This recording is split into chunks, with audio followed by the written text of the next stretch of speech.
नमस्कार।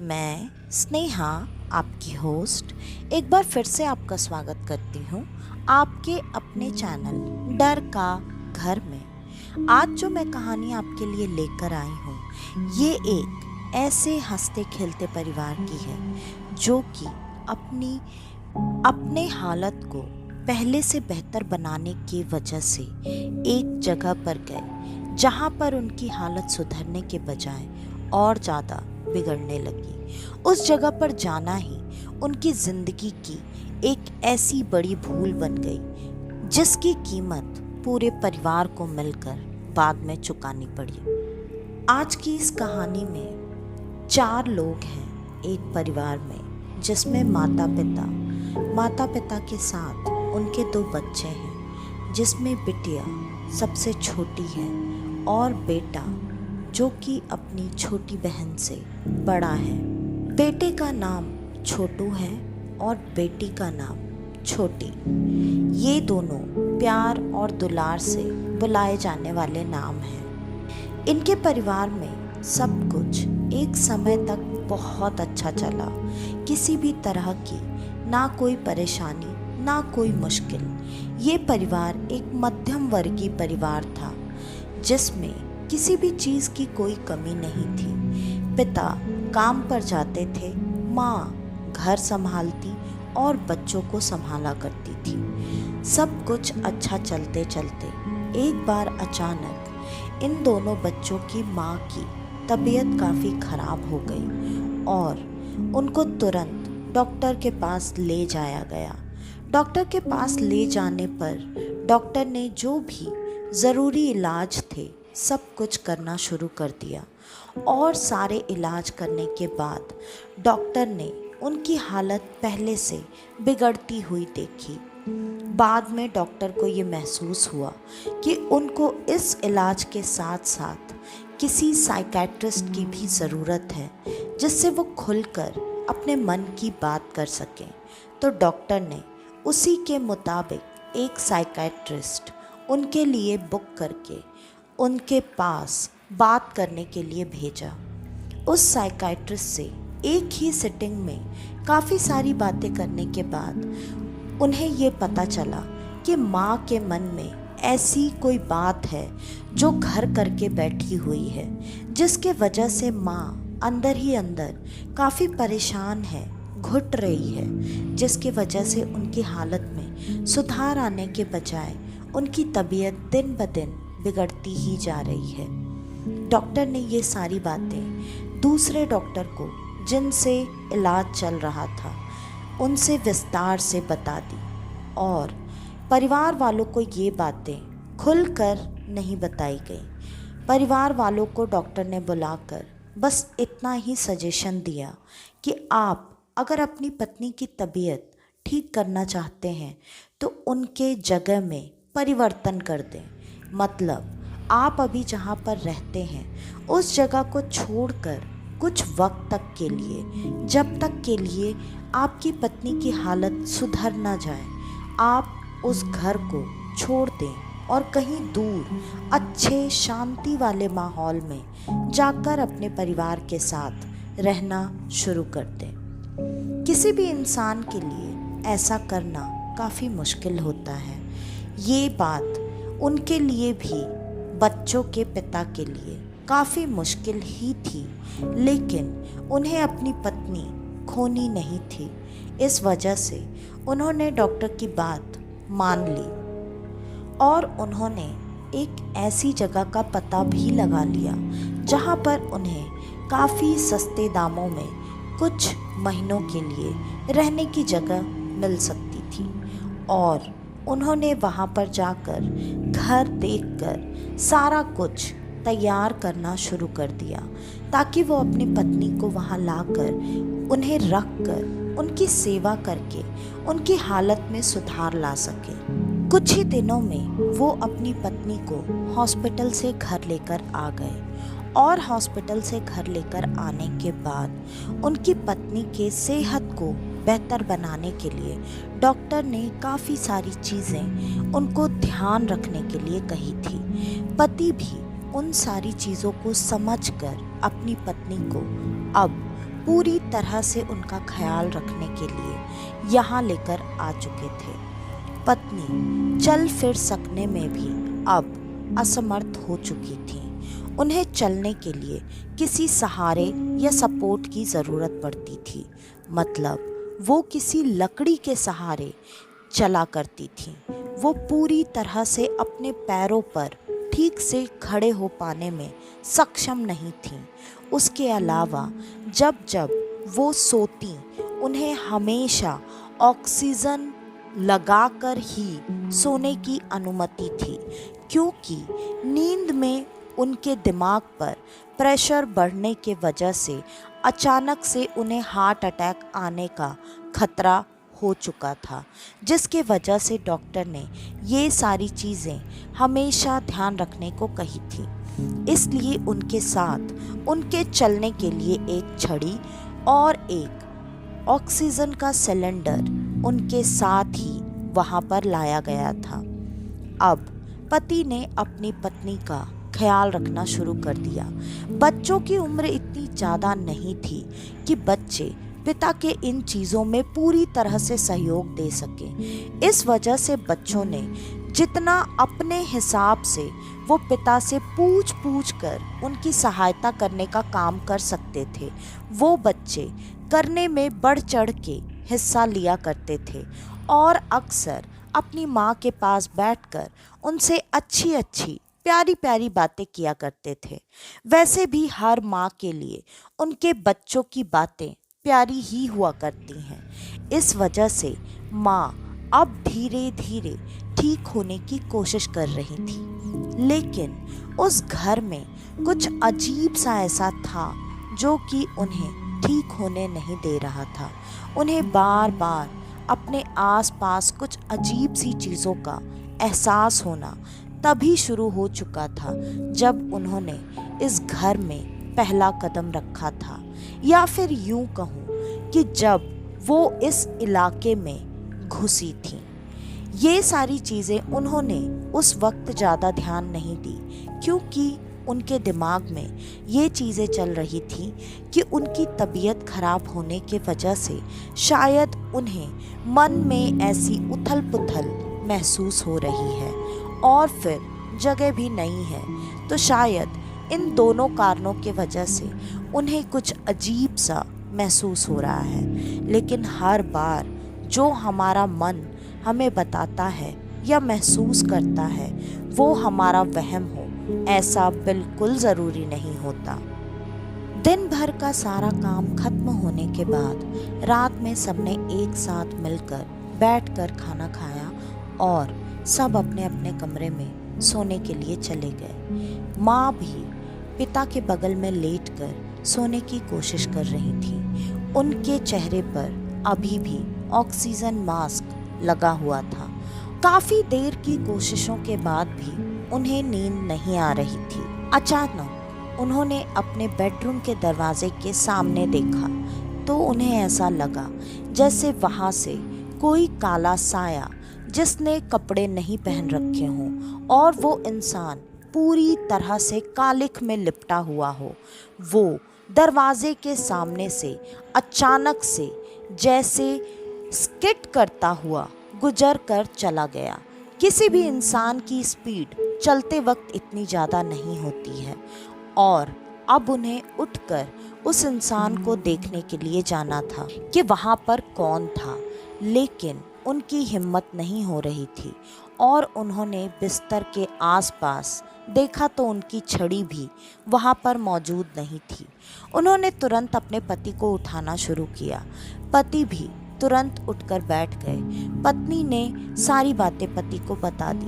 पति तुरंत अपनी पत्नी के मन की तसल्ली के लिए, क्योंकि उन्हें ऐसा विश्वास था कि जो भी पत्नी ने देखा है वो उसके मन का सिर्फ और सिर्फ वहम ही है, वो वहाँ पर गए। उन्होंने जाकर पूरा घर एक बार चेक कर लिया, लेकिन उन्हें कहीं भी कोई भी ऐसा इंसान नज़र नहीं आया और वो आकर अपनी पत्नी को बड़े प्यार से तसल्ली देते हुए उसके सर पर हाथ फेरते हुए उसे सुलाने की कोशिश करने लगे।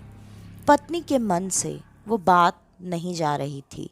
वो काफी डरी हुई थी, लेकिन उन्होंने धीरे धीरे आंखें बंद करना शुरू कर दिया और थोड़ी ही देर में उन्हें नींद भी आ गई। उन्हें सुलाकर अब पति ने सोने की कोशिश की। पति को थोड़ी ही देर में नींद आ चुकी थी, क्योंकि वो सारा दिन भर का काम करके काफी थका हुआ महसूस कर रहे थे। अब रात के करीब 2:30 बज रहे होंगे। अचानक बेटी के कमरे से उसके चिल्लाने की, चीखने की आवाजें आने लगी। बेटी ने इतनी जोर से चीख लगाई थी कि माता और पिता दोनों की नींद तुरंत खुल चुकी थी और भाई भी उठकर अपने कमरे से वहां बहन के कमरे में पहुंच चुका था। पिता भी जब पीछे से पहुंचे तो उन्होंने देखा उनकी बेटी बिस्तर पर बैठकर खुद को सिमेट कर बैठी हुई है और काफी डर से चीख रही है, चिल्ला रही है, रोए जा रही है। पिता और बेटा तुरंत अपनी बहन और बेटी के पास पहुंचकर उसे बड़े प्यार से समझाते हुए पूछने की कोशिश करने लगे कि ऐसा क्या हुआ, वो क्यों इतना डर गई है, वो क्यों चीख रही है, क्यों चिल्ला रही है। और उनकी काफ़ी देर की कोशिश के बाद बेटी ने ये बताया कि जब वो सो रही थी तो किसी ने उसके ब्लैंकेट के अंदर अपना हाथ डालकर उसकी बेटी को जोर से पैरों पे पकड़ लिया था। और पिता को और भाई को ये बात पूरी तरह से झूठ या बच्ची का कोई सपना लग रहा था, लेकिन बच्ची ने जब अपने पैरों की तरफ इशारा करते हुए दिखाया और भाई की नज़र पहले पड़ी, तब उसने देखा कि बहन की उस जगह पर किसी के हाथों के निशान बने हुए हैं, जो कि पूरी तरह से लग रहा है जैसे कालिख में पुते हुए हाथों से किसी ने उसे पकड़ लिया हो, वैसे निशान दिख रहे थे। भाई ने अपने पिता को भी उस तरफ दिखाते हुए कहा और वो निशान देखते ही बेटी और जोर से डर कर रोते रोते चिल्लाने लगी। दोनों ने जैसे तैसे उसे शांत किया और जब काफ़ी देर तक वो शांत नहीं हो रही थी और उसके मन का डर नहीं जा रहा था, तब पिता ने बेटी का बिस्तर अपने बेटे के कमरे में ही एक बाजू में लगा दिया और उन दोनों को वहाँ उसी एक कमरे में एक साथ सोने के लिए कह दिया। इतना कहकर वो अपने कमरे में सोने के लिए चले गए और वहाँ भाई बहन दोनों एक ही कमरे में अपने अपने बिस्तर पर बैठे हुए थे। बहन अभी भी अपने बिस्तर पर बैठी हुई डर रही थी। भाई उसे बार बार समझा रहा था और उसे सोने की कोशिश करने के लिए कह रहा था, लेकिन अब उस निशान को देखने के बाद भाई के भी मन में काफ़ी सारी बातें, काफ़ी सारे सवाल चल रहे थे, जिसको कि बिल्कुल भी उसने अपनी छोटी बहन पर जाहिर नहीं किया। और अब दोनों ने सोने की कोशिश करना शुरू कर दिया। अचानक भाई को ऐसा लगा जैसे उसकी कमरे की खिड़की के बाहर कोई खिड़की को पकड़कर खड़ा है और उन दोनों को अंदर कमरे में झांक कर देख रहा है। ये एहसास होते ही भाई तुरंत अपने बिस्तर पर बहुत तेजी से उठकर बैठ गया। उसके उठ के बैठते ही उसने सच में किसी काले साए को वहाँ से बहुत तेजी से गायब होते देखा। ये देखते ही भाई तुरंत तेजी से उठकर अपनी खिड़की के पास जाकर खड़ा हो गया। जब वो अपनी खिड़की के पास खड़ा हुआ था, उसे अचानक अपने घर के सामने वाले जंगल में काफ़ी सारे लोगों की तेज तेज अजीब सी भाषा में बातचीत करने की आवाज़ सुनाई देने लगी। अब भाई को भी सिर्फ आवाज़ें ही सुनाई दे रही थी, दिखाई कोई नहीं दे रहा था। उसने खिड़की से टॉर्च मार कर भी देखने की कोशिश की, लेकिन वहाँ लाइट ना होने की वजह से पूरी तरह से अंधेरा था। वो थोड़ी रोशनी उस अंधेरे में कुछ काम नहीं कर रही थी। भाई भी अब काफ़ी डर चुका था, फिर भी उसने वो खिड़की बंद कर दी और अब सोने की कोशिश करने लगा। लेकिन थोड़ी ही देर बाद जैसे ही उसकी आंख लगना शुरू हुई ही थी कि अचानक उसे ऐसा महसूस हुआ जैसे जो आवाज़ उसे दूर से जंगल में से सुनाई दे रही थी वो ठीक अब उसके खिड़की के सामने आ चुके थे, और वो लोग उसी तरह से उसके खिड़की के सामने ही बातें कर रहे थे। खिड़की बंद थी, जिसे खोलने की हिम्मत अब छोटू में बिल्कुल नहीं थी। उसने खिड़की नहीं खोली। वो उठकर वहीं बिस्तर पर बैठकर उन आवाज़ों को और गौर से सुनने लगा। अचानक उसे ऐसा लगा जैसे जो भाषा वो बोल रहे हैं वो भाषा उसने इससे पहले शायद कभी सुनी ही नहीं है। इस वजह से वो अब काफ़ी डर चुका था और वो चुपचाप अपने कानों पर हाथ रखकर सोने की कोशिश करने लगा। ये कोशिश उसकी पूरी तरह से बेकार साबित हो रही थी। करीब 1 घंटे तक छोटू वैसे ही सोने की कोशिश करता रहा और वो आवाज़ें उसे साफ और साफ नज़दीक, बिल्कुल नज़दीक से सुनाई देती रही। अब काफ़ी देर बीतने के बाद वो आवाज़ें अचानक से बंद हो चुकी थीं। अब रात काफ़ी होने की वजह से छोटू की आंखें भारी होने लगीं। धीरे धीरे जैसे तैसे उसे नींद आ गई और वो सो गया। जब सुबह उसकी नींद खुली तो उसने देखा छोटी वहाँ अपने बिस्तर पर नहीं थी। वो उठकर अपने कमरे से बाहर आया। सब लोग डाइनिंग टेबल पर बैठे हुए थे और उसे उठाने ही वाले थे। अब सबके साथ वो आकर टेबल पर बैठ चुका था, लेकिन रात की सारी चीज़ें उसके दिमाग में घूम रही थी। उसे समझ में नहीं आ रहा था कि वो इस बारे में अगर बात करे तो किससे करे। वो अपनी बहन को ये बातें बिल्कुल नहीं बताना चाहता था, क्योंकि रात को उसके साथ हुए हादसे से वो अभी भी उभरी नहीं थी और माँ की तबीयत खराब होने की वजह से वो माँ को अपनी इन परेशानियों या चिंताओं में डालना नहीं चाहता था। अब उसे इंतज़ार था कि पिता कब थोड़े फ्री हों और वो अपने पिता से अपनी इन चीज़ों के बारे में बातें कर सके। फिर सबने एक साथ बैठकर नाश्ता किया। नाश्ता खत्म करने के बाद बेटी अपनी माँ को लेकर बाहर थोड़ी देर टहलने के लिए चली गई। भाई से भी उसने पूछा, लेकिन भाई ने मना कर दिया, क्योंकि भाई को अकेले में अपने पिता से बात करनी थी। छोटी और उसकी माँ दोनों जंगल की तरफ टहलने के लिए निकल चुके थे। अब घर पर सिर्फ छोटू और उसके पिता ही थे। छोटू ने अपने पिता से बात करना शुरू कर दिया और जैसे ही छोटू ने अपने पिता से बात की, पिता ने इन चीज़ों को उसका वहम ही बताया। लेकिन छोटू अभी भी अपनी कही हुई बातों पर अड़ा हुआ अपने पिता को समझाने की कोशिश कर ही रहा था कि तब तक अचानक सामने के दरवाजे से छोटी और उसकी माँ काफ़ी तेज तेज चलने की कोशिश करते हुए, बहुत घबराए हुए, पसीने में लथपथ घर के अंदर दाखिल हुए। माँ इतनी तेज चलने की कोशिश करने की वजह से चौखट पर पहुँचते पहुँचते गिर भी चुकी थी। अब पिता ने तुरंत सहारा देकर उन्हें उठाया और घर के अंदर लेकर आए। घर के अंदर लेकर आने के बाद उन दोनों के ऐसे घबराने और डरने की बात जानकर उन्होंने दोनों को समझाने की कोशिश की और उन दोनों ने ठीक वही बात दोहरानी शुरू की जो अभी थोड़ी देर पहले छोटू अपने पिता को समझाने की कोशिश कर रहा था।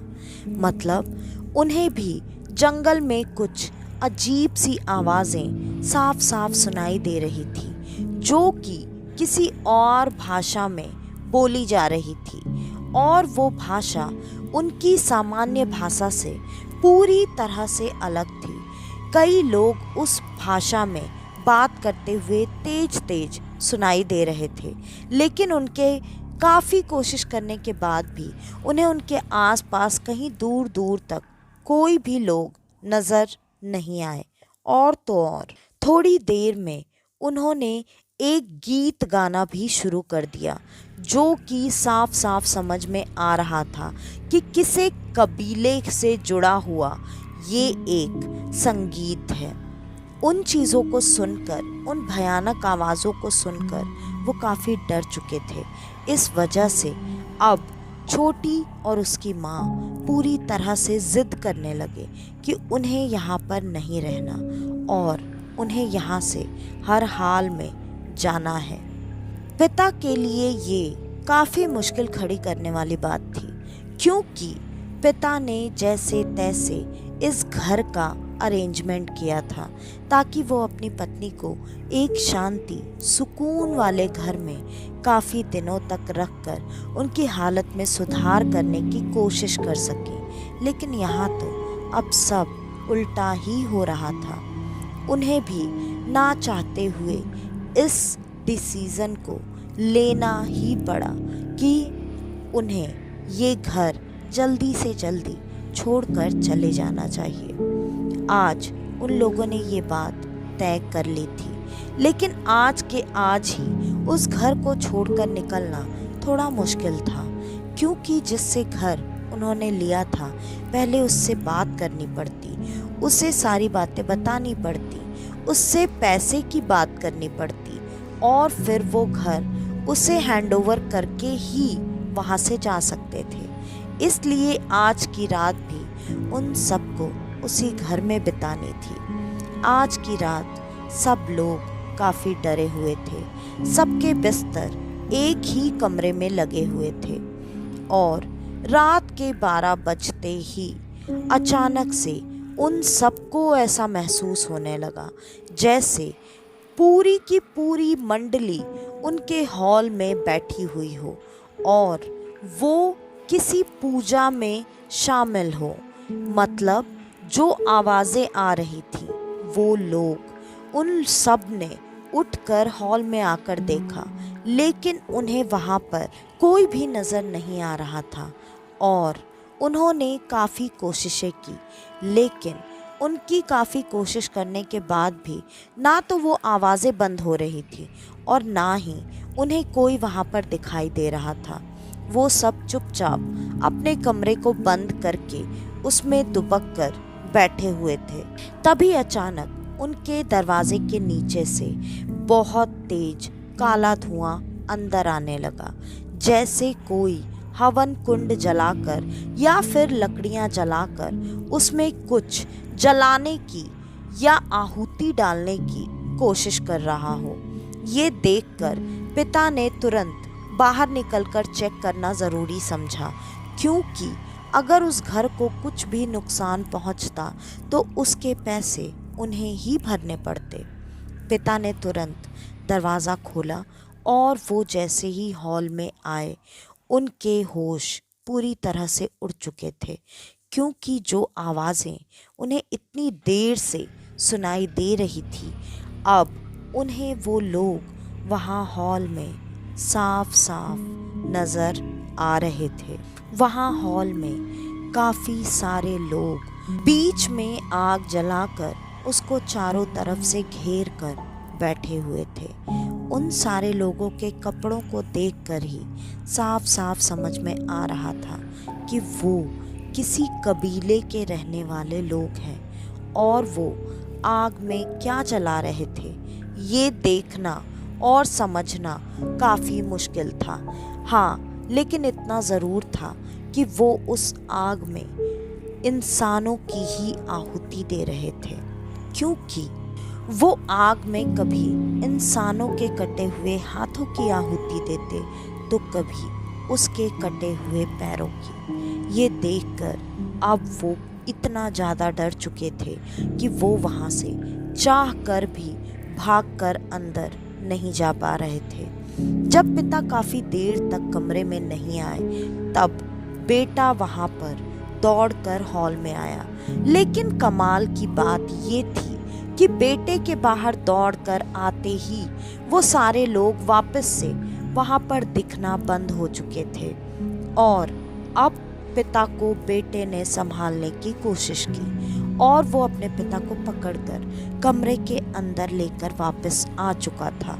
उसने कमरे का दरवाज़ा अंदर से बंद कर दिया।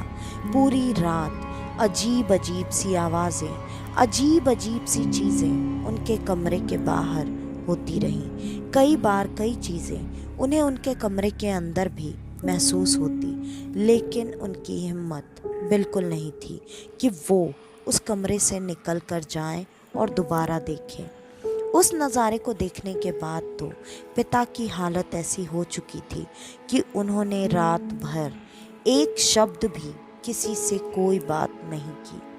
अब जैसे तैसे पूरा परिवार एक दूसरे के पास ठिठुर कर बैठा हुआ था और सुबह होने की उम्मीद लगाए बैठा था। आखिरकार सुबह जैसे तैसे हो चुकी थी, लेकिन पिता की हालत अब ऐसी हो चुकी थी कि पिता बहुत बड़े सदमे में आ चुके थे। पिता ने और ऐसा क्या देखा वहाँ पर और क्या महसूस किया, ये बात पिता वापस आने के 6 महीने बाद ही बताने की हालत में आए थे, क्योंकि उस सदमे से 6 महीने तक उनके बोलने की शक्ति जा चुकी थी। और तो और माँ की हालत जो कि सुधरनी चाहिए थी, वो तब सुधरी जब वो उस जगह को छोड़कर अपने शहर के उसी भीड़ भाड़ वाले पुराने छोटे से घर में जाकर रहने लगे। माँ ने भी जैसे तैसे खुद को उस सारी चीज़ों से, सदमे से बाहर निकाला और अपने परिवार को संभाल कर 6 महीने तक अपने पति की सेवा करते हुए, खुद का ख्याल रखते हुए वो उन चीज़ों से धीरे धीरे बाहर आ चुके हैं। लेकिन आज भी उस परिवार के मन में किसी ऐसी नई जगह पर जाने का डर हमेशा हमेशा के लिए बना हुआ है। उस जगह पर वो आत्माएं कबीले की ही लोगों की आत्माएं थीं। वहाँ पर कहा जाता है एक बहुत पुराने समय में ऐसा खतरनाक कबीला वहाँ पर रहा करता था, जो कि सच में इंसानों को मार कर खाया भी करता था और उनकी बलि भी चढ़ाया करता था। और जैसे जैसे धीरे धीरे सारी दुनिया आगे बढ़ने लगी, वो कबीला अपने आप किसी तरह से लुप्त होता चला गया। और कहा जाता है उस कबीले के लोगों की आत्माएं आज भी उस जंगल में ना किसी को देखना चाहती हैं, ना उस जगह के आसपास।